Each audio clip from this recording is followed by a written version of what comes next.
Have you noticed having more trouble controlling your appetite as you've entered into midlife and beyond?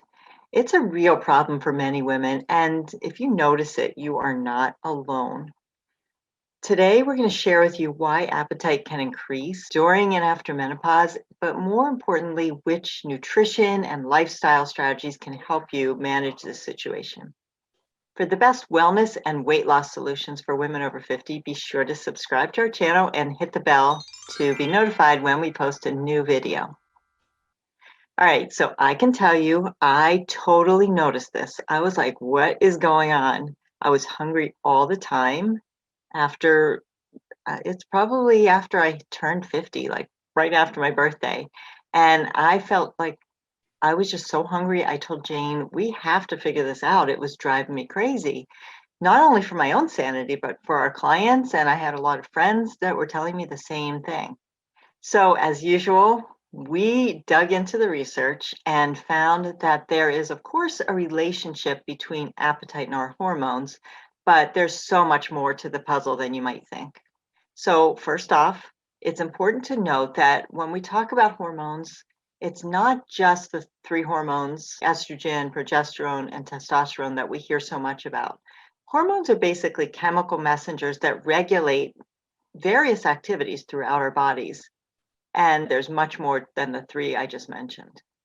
In fact, the command and control center for all our hormones is in your brain. And signals are received from all parts of the body to control everything from like your stress response, via your adrenal glands. We have our blood sugar balance, via our pancreas, our thyroid hormones, via our thyroid gland, and of course, our sex behavior through the function of our ovaries and our adrenal glands. And in regards to appetite, the hormones also communicate to either increase or decrease hunger, depending on many, many different factors. So we're gonna explore this and explain why our appetite can go totally off the rails in midlife. And we think it just helps to discuss some of these key hormones and how they're affected, because to bring a little science behind it kind of just makes it all the more relatable and easier to kind of provide a fix for how to address it. So we're going to start off with a hormone called ghrelin. And in the simplest terms, ghrelin is the hormone that stimulates your appetite. We call it the hunger hormone. We think of like gremlins, like hunger gremlins. So this may sound like a terrible hormone to have because it stimulates appetite, but truth be told, you need appetite. Appetites are good. We want to feel hungry so that we can fuel our bodies. The problem is when ghrelin gets a little out of control. So just to note, ghrelin levels are on the rise between meals. So when they peak, it signals our brain that we need to eat, right? So that's generally a good thing.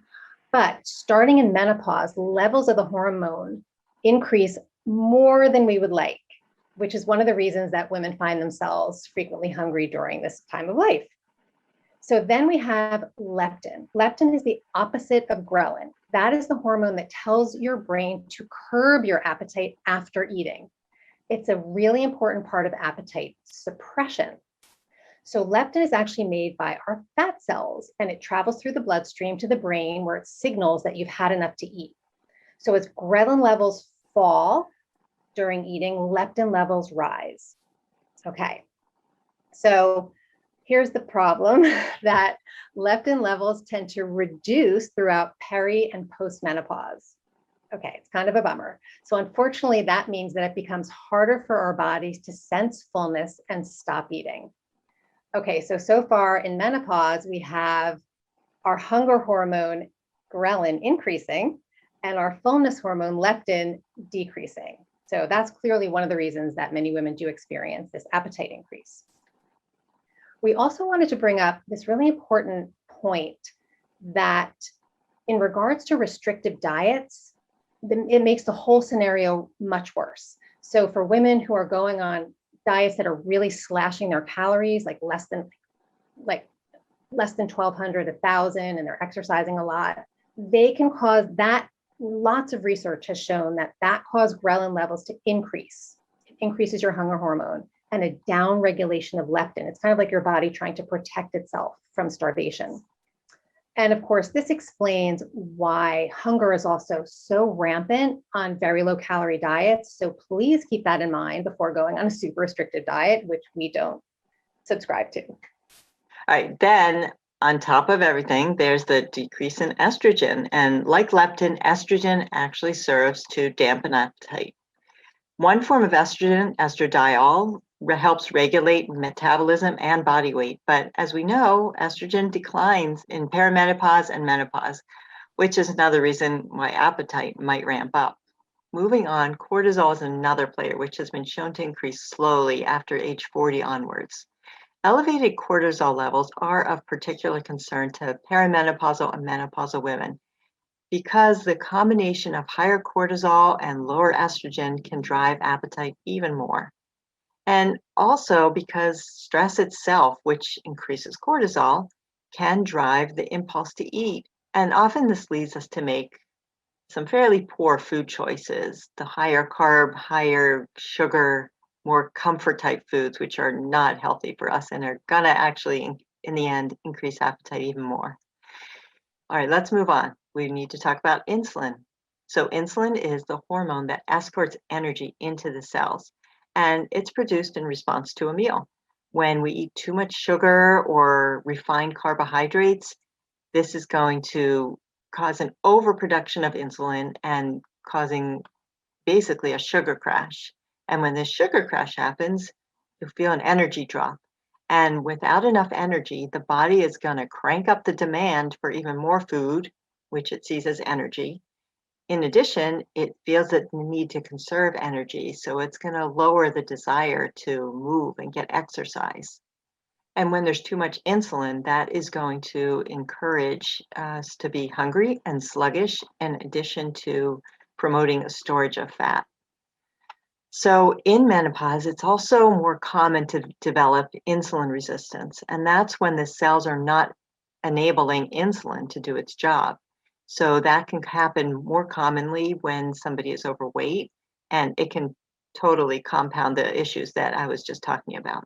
So also at this time, we see such an increase of poor sleep. During perimenopause and menopause, this hormone weirdness can impact your sleep. You might have night sweats, hot flashes, or just so much stress that you just can't stay asleep all night. And insufficient sleep can further elevate sensations of hunger. And there's so much research on this.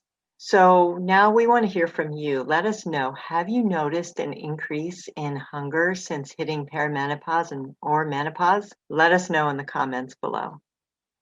Okay, we hope that we didn't just totally depress you, but we actually have some really, really good news that there's lots of hope. There's definitely ways to overcome these setbacks in terms of being over 50 and having trouble with our appetite and our hunger hormones.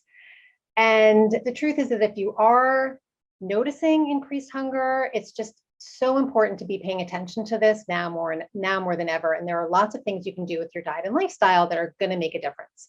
So we are sharing 5 tips with you today that's going to help navigate this issue and give you something good to chomp on that's not food, that is going to really help a lot with this issue. So tip number 1 is ask yourself this question. First of all, we just want to get this out of the way before we get into the other tips. Is what you're feeling hunger or habit? So often we mistake physical hunger for emotional hunger. And absolutely, we are totally in favor of feeding our body when we're physically hungry. That's what we should be doing. But you want to be sure that that is what's really going on when you're feeling supposedly this appetite surge. Is it physical hunger or is it something emotional? Are you stressed? Are you tired? Are you bored? We often mistake those cues for appetite, and it might not be what's going on. So try to tap into the emotion. And if it isn't actual hunger that's driving that emotion, you want to find something else to soothe that emotion instead of eating. Go out and find whatever it is, try to pick another activity to help that. We're going to have lots of other videos on that in the future. But we just want to make sure that you're addressing actual appetite or hunger and not the emotional piece. And just kind of also going along with that is thirst. Sometimes, and you've probably heard this before, but we can be thirsty, not actually hungry. So maybe just drink a big glass of water and make sure that thirst isn't what's driving the hunger. Okay, tip number 2 is to prioritize protein. You want to make sure that you're getting enough protein at each meal. Personally, for me, this was probably the most important thing that helped me with managing my weight when I went into menopause. Foods that digest slowly produce stable blood sugar and long-lasting energy and a reduced insulin response. And they also impact our hunger regulating hormones. So many studies, multiple studies show that protein is the most satiating macronutrient over fats or carbohydrates. And one reason is that protein is the most difficult macronutrient in the body to break down. So then that's why it takes the longest. So another reason is that protein decreases levels of ghrelin, our hunger hormone. It also increases production of hormones that help us feel full. One of them is called peptide YY. We didn't really mention this before, but it is very similar to leptin. And so that's like a fullness hormone. We find it makes a big difference when women eat at least 20 grams of protein at a meal. Sometimes, you could go up to 30. So think about where your protein's coming from at the meal. Are you getting enough? There's many different ways to do that, whether it's like protein powder, different kinds of meat, chicken, fish, tofu, beans, legumes, edamame, etc. And so again, just analyze your meals. Do I have a good protein source at each meal? Really helpful for managing hunger. Another thing that's important food-wise is fitting in fiber. Fiber promotes fullness by slowing the absorption of nutrients in our bloodstream. And this is the reason that high fiber fruits and vegetables and things like chia seeds and beans and legumes, they don't impact our blood sugar the way refined carbs do. The other thing that's important to note is that volume counts. So when you're eating a lot of volume, like in low starchy vegetables and some fruits, it just fills your stomach more. So get in your veggies. We're big veggie fanatics. And the other really interesting thing is that higher fiber foods and more especially like veggies, take a long time to chew. And the increased chewing requirement of more fibrous and bulky foods have been shown to contribute to perceived feelings of fullness. So that's really interesting too. Many studies have also shown that fiber intake in general just increases satiety, decreases hunger, and reduces overall calorie intake. So get your fiber in. If you need help taking the guesswork out of all of this, we actually have this really incredible program called PM Meal Mastery. We have tables in there that have protein sources, fiber sources. There's actually also a table for fat sources. It shows you how to put all your meals together. The program is great. It's really geared towards women in their 50s and older. So we're going to put a description in the link below so you can check that out. It's incredibly affordable, really great introductory program you can take, run with it, lots of recipes, meal plans, etc.